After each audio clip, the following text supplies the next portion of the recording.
Quick disclaimer, Learn from Mac is an independent educational project.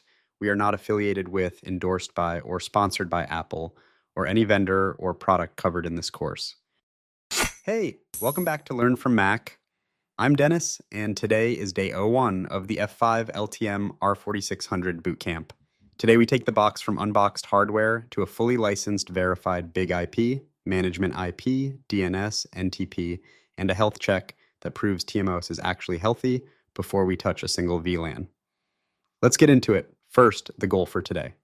By the end of this lesson, the R4600 is racked, powered, reachable on the management network, licensed and confirmed healthy, ready for day 02's VLAN and self-IP work. Nothing here touches the data plane yet. Today is entirely about the management plane and system identity. Here's what you need before you start.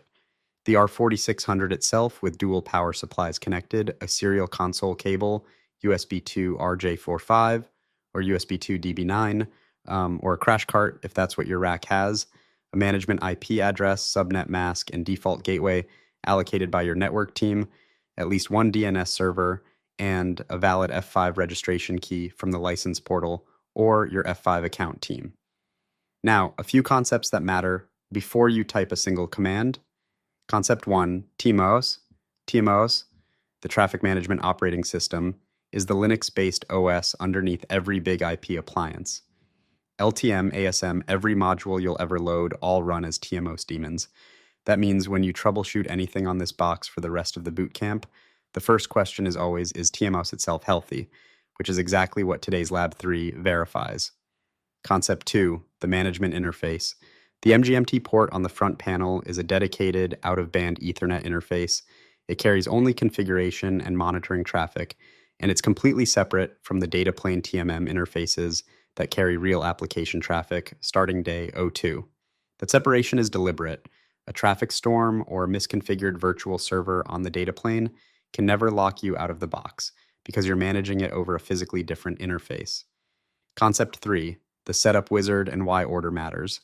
There's a browser-based setup wizard, but everything it does, hostname, management IP, NTP, DNS, the master key, can also be done from TMSH, which is what today's labs use, because it's scriptable and works before the GUI is even reachable.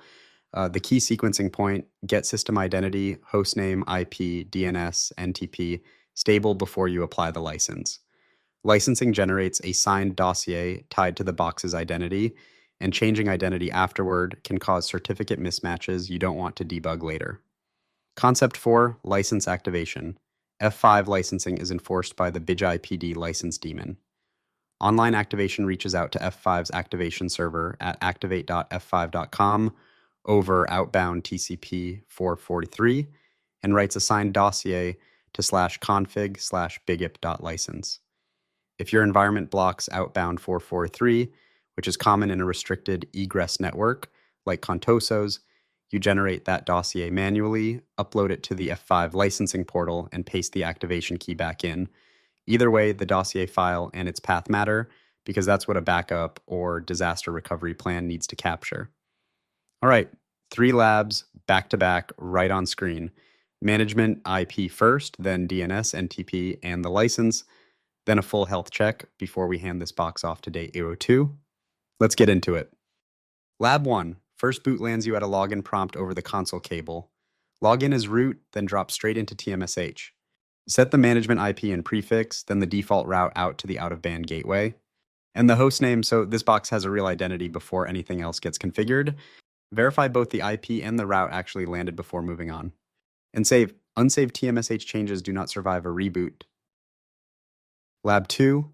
With the management IP reachable, the rest of first boot setup happens entirely from TMSH. Start with DNS and NTP. Change the admin password immediately. The factory default is public knowledge. Now install the license using the real registration key. Confirm it actually shows license, not evaluation or grace period. And save the complete running config. Lab 3. Before handing this box off to day 02, verify TMOS is actually healthy. Drop from TMSH into bash. Confirm the software version, then check every core daemon is actually running. Disk usage under 80%, management interface up, and the gateway pinging. DNS resolves and the boot log is clean. This box is genuinely ready, not just powered on. And that's all three labs done. There are self-check questions on the lesson page worth sitting with before you move on. Things like what confirms you're fully licensed and not in a grace period, and why the management interface being physically separate actually matters operationally. Take a minute with those. Quick recap before we go. The management interface is out of band by design. Always cable it to a dedicated OOB VLAN, never a production data VLAN. Run save sysconfig after every TMSH change during setup. The setup wizard does not autosave, and unsaved work is gone on reboot. Online license activation needs outbound TCP 443 to activate .f5.com. If that's blocked, use offline dossier activation instead. And a fully healthy TMOS, verified not assumed, is the only safe starting point for day 02's VLAN and self-IP work. All right, that's day 01 in the books. Management IP set, DNS and NTP configured, licensed, and TMOS verified healthy. That's a real big IP now, not just a box on a shelf. If this was useful, hit subscribe. You won't miss a single lesson. Next up is day 02, VLANs, self-IPs, and routing. See you there.